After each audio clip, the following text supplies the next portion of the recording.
Super lakas ang ulan ng mga friends. Yan. Umuulan. Ang lakas-lakas. Mga friends, good afternoon and welcome back again to my vlog. Magipuhas, buhay sa bukid. Ito na. Napuro mo na ang cabinet ni ano. Ito ang kanyang tools cabinet. Yan, dito to sa ano mga friends. Kasi halos lahat ng tools ni asawa nandito na sa Bingley dahil laging ginagamit. Malayo kasi sa Tapon kaya pag umuwi kami, dinadala dito. Yan, saka na lang yan siya pinturahan pag nagpintura na sa bahay sabay-sabay. Pinagawa ko lang siya para ma-organize yung gamit ng mga friends. Yan, para mailagay na yung welding machine. Pero wala nang nakakabit-sabit ba. Tapos dito sa ibabaw, pwede kong lagyan kung ano-ano ang ilalagay. I-fix muna niya yan para di matumba.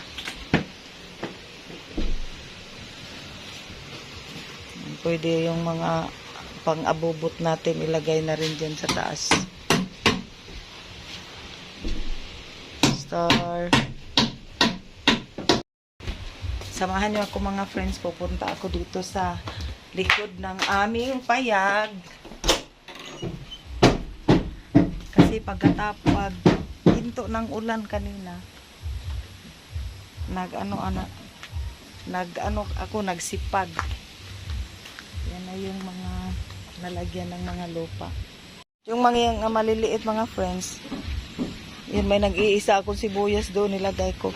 Ito na yung sibuyas na dumating galing sa online, nilagay ko yung buto. Tapos ito naman, mga sili ito. Yung pinapatubo namin doon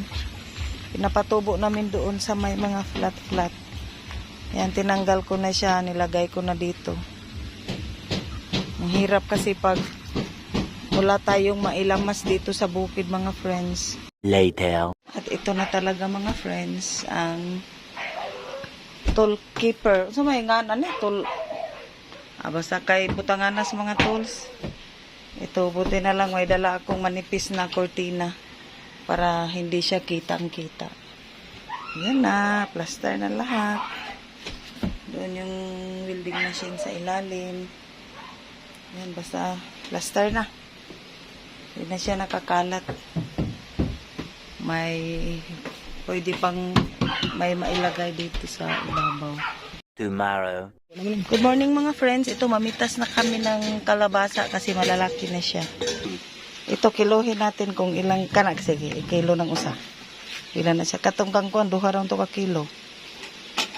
Oh, duha. Sakto. Sakto na lagi na. 2 kilos, karing usa.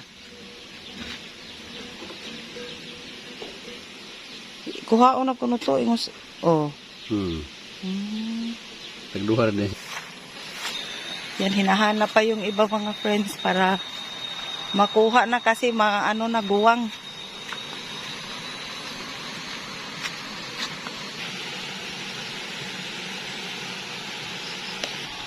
Yan, hinahanap pa yung magaling magtago tong kalabasa mga friends. Dito muna tayo sa tilapyahan. Yan ang mga friends. Asara ba ito? Nawa man.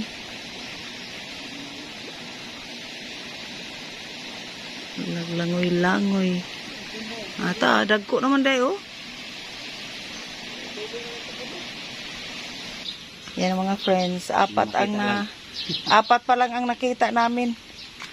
Tagdadalawang kilo na siya. May may nakita na si asawa sa kanyang pinagpagura na kalabasa. Para masarap to lagyan ng gata. Keep on watching lang mga friends. Hi Star! Yan ang mga friends. Tapos na yung mga pakainan ni asawa ng mga manok para hindi siya matutumba. Yung green na yan, nilagyan niya ng parang pakrus ba para di mapukling. Kasi malaki yan. Hindi na sila mag-aagawan. Tapos na rin ang lahat ng mga gawain. Ito pala mga friends, mag seedling na ako ng aking mga buto. Yan, naka-ready na yung paglagyan ko ng mga buto mga friends. Para may magawa naman tayo sa buong maghapon. Sayang yung dito tayo sa bukid tapos wala tayong ginagawang pananim, logi. Logi ang maghapon natin. Ito assistant ko.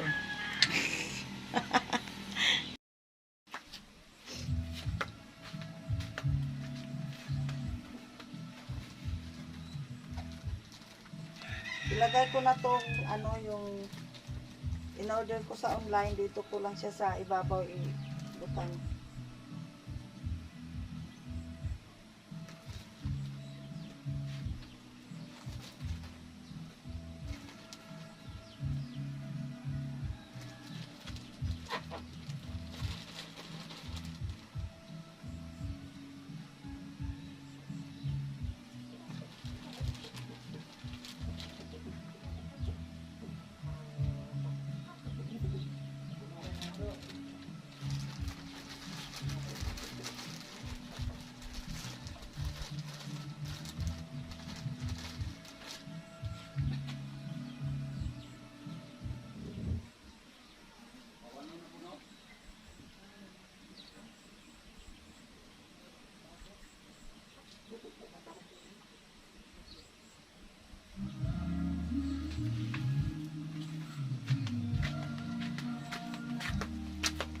Patayin muna natin mga friends kasi may music, baka makapiright tayo.